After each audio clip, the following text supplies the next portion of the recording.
Hello दोस्तों, हमारे YouTube channel में आप सभी का स्वागत है। इस वीडियो में हम देवयानी इंटरनेशनल की Q4 रिजल्ट के ऊपर डिस्कस करने वाले हैं, जो कि आज ही के दिन पब्लिश हुई है ओपन मार्केट में। तो अभी हम देखने वाले हैं कि Q4 में कंपनी ने कैसा परफॉर्म किया है और मार्केट की एस्टिमेट्स को कंपनी बीट कर पाई है या नहीं। तो चलो शुरू करते हैं सेल्स से। तो देखो, सेल्स के अंदर बढ़िया ग्रोथ देखने को मिल रही है। 39% से ग्रो हुई है सेल्स कंपनी की ईयर ऑन ईयर बेसिस पे। देखो, 755 करोड़ की सेल्स हुई थी मार्च 2023 के क्वार्टर में, जो कि अभी मार्च 2024 के क्वार्टर में बढ़कर हो चुकी है 1047 करोड़। बढ़िया ग्रोथ देखने को मिल रही है ईयर ऑन ईयर बेसिस पे। साथ ही साथ क्वार्टर ऑन क्वार्टर बेसिस पे भी बढ़िया ग्रोथ हुई है। 843 करोड़ थी पिछले क्वार्टर में, जो कि अभी बढ़कर 1047 करोड़ हो चुकी है। एबिट की बात करें तो एबिट के अंदर भी देखो 14% की ग्रोथ देखने को मिल रही है ईयर ऑन ईयर बेसिस पे। 151 करोड़ से बढ़कर 172 करोड़ हो चुकी है ईयर ऑन ईयर बेसिस पे। क्वार्टर ऑन क्वार्टर बेसिस पे देखें तो क्वार्टर ऑन क्वार्टर बेसिस पे भी ग्रोथ हुई है। 146 करोड़ से बढ़कर 172 करोड़ हो चुकी है।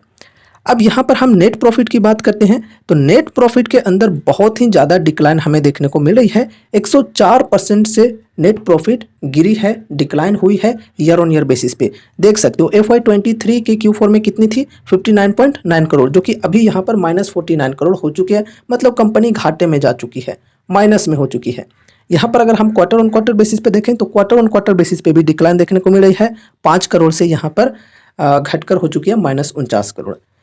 उसके बाद यहाँ पर ईपीएस की भी बात करें तो ईपीएस के अंदर भी डिक्लाइन देखने को मिल रही है। 112% से ईपीएस भी गिरी है ईयर ऑन ईयर बेसिस पे। देखो, 0.5 रुपीज की ईपीएस थी, जो कि अभी यहाँ पर घटकर माइनस में हो चुकी है, -0.06। क्वार्टर ऑन क्वार्टर बेसिस पे देखें तो यहाँ पर भी डिक्लाइन देखने को मिल रही है। 0.08 से 0.06 हो चुकी है माइनस में। ठीक है, तो यहाँ पर देखा जाए तो सेल्स के अंदर बढ़िया ग्रोथ हुई है, एबिट के अंदर बढ़िया ग्रोथ हुई है, लेकिन नेट प्रॉफिट एंड ईपीएस की बात करें तो यहाँ पर हमें डिक्लाइन देखने को मिल रही है बहुत ही ज़्यादा तरीके से। अब चलो यहाँ पर हम मार्केट एस्टिमेट्स देख लेते हैं और एस्टिमेट्स को कंपनी बीट कर पाई है या नहीं, ये देखते हैं। ठीक है, तो यहाँ पर देखो, ये है मार्केट एस्टिमेट्स की सीट और मैंने कम्युनिटी टैब पर ये एस्टिमेट्स को शेयर भी किया था एकदम मॉर्निंग टाइम में ही। तो जो लोग अपडेटेड रहते हैं उनको तो पहले ही से ही पता चल गया होगा कि मार्केट की एस्टिमेट्स को कंपनी बीट कर पाई है या नहीं। ठीक है, और मैं डेली जो एस्टिमेट्स की सीट्स होती हैं वो मॉर्निंग में अपडेट दे देता हूं कम्युनिटी टैब के माध्यम से। ठीक है, देखो, दिव्यानी इंटरनेशनल की एस्टिमेट्स की बात करें रेवेन्यू के सेगमेंट में तो 819 करोड़ की एक्सपेक्टेशन थी। प्रॉफिट की बात करें नेट प्रॉफिट की तो 13 करोड़ की एक्सपेक्टेशन थी, लेकिन आई कितनी, 819 करोड़ की थी, लेकिन आ गई यहाँ पर सेल्स में 1047 करोड़। तो बढ़िया यहाँ पर एक्सपेक्टेशन को बीट की है कंपनी ने सेल्स के सेगमेंट में। लेकिन नेट प्रॉफिट में एक्सपेक्टेशन थी 13 करोड़ की, लेकिन आ गई यहाँ पर माइनस में 49 करोड़। तो देख सकते हो यहाँ पर काफ़ी ज़्यादा डिक्लाइन हमें देखने को मिल रही है नेट प्रॉफिट के अंदर। यहाँ पर 13 करोड़ की एक्सपेक्टेशन थी, लेकिन आई -49 करोड़ नेट प्रॉफिट। ठीक है, तो मिक्स्ड नंबर्स आए हैं कंपनी की। सेल्स में तो बढ़िया ग्रोथ हुई है, लेकिन नेट प्रॉफिट में यहाँ पर डिक्लाइन देखने को मिल रही है, गिरावट देखने को मिल रही है। अब दोस्तों देखो, दिव्यानी इंटरनेशनल के ऊपर हमने एक फुल एनालिसिस वीडियो बना था आज के दिन ही, और जब मैं वीडियो रिकॉर्ड किया था उस वक्त दिव्यानी इंटरनेशनल की Q4 रिजल्ट नहीं आई थी। तो उस वक्त ट्रेलिंग 12 मंथ तक ही डेटा थी, तो ट्रेलिंग 12 मंथ को लेकर ही हमने डिस्कस किया था। और अभी चूंकि अपडेटेड न्यू डेटा आ चुकी है Q4 की, तो इसके ऊपर भी हम लोग डिस्कस कर लेते हैं और समझ लेते हैं, क्योंकि उस वीडियो में हम लोग Q4 को डिस्कस नहीं कर पाए थे। उस वक्त नहीं आई थी Q4 की डेटा, आउट नहीं हुई थी। ठीक है, तो यहाँ पर देखो, अगर हम सेल्स की बात करें तो ईयरली बेसिस पे बढ़िया ग्रोथ हुई है, कंसिस्टेंसी के साथ ग्रोथ होते हुए देखने को मिल रही है। लेकिन यहाँ पर नेट प्रॉफिट बढ़ ही नहीं रहे हैं।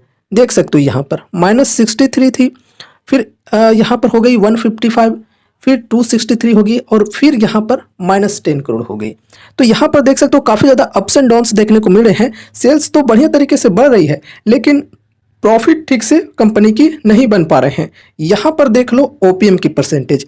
ओपीएम हमने पिछले वीडियो में भी डिस्कस किया था कि यहाँ पर देखो 17% से बढ़ी 23% हुई ओपीएम की परसेंटेज, 22% भी हुई, चलो ठीक है। लेकिन यहाँ पर देखो अब घटकर हो चुकी है 18%। तो इस वजह से यहाँ पर हमें डिक्लाइन देखने को मिल रही है नेट प्रॉफिट के अंदर, क्योंकि ओपीएम भी कंपनी के गिरे हैं। ट्रेलिंग 12 मंथ में भी हमने देखा था कि ओपीएम गिरी हुई थी। ठीक है, इस वजह से ट्रेलिंग 12 मंथ के अंदर भी हमें डिक्लाइन देखने को मिल रही थी। और अब चूंकि यहाँ पर Q4 की रिजल्ट आ चुकी है, तो यहाँ पर ओपीएम की परसेंटेज हम Q4 में भी देख रहे हैं, तो यहाँ पर डिक्लाइन हमें देखने को मिल रही है। ये बेसिकली ईयरली वाइज डेटा है 2021, 22, 23, 24 की। अगर हम क्वार्टर ऑन क्वार्टर बेसिस पे देखें तो यहाँ पर देखो क्वार्टर ऑन क्वार्टर बेसिस पे भी हमें ओपीएम की परसेंटेज गिरते हुए देखने को मिल रही है। 20%, 19, फिर 17, फिर अभी देखो 16% हो चुकी है।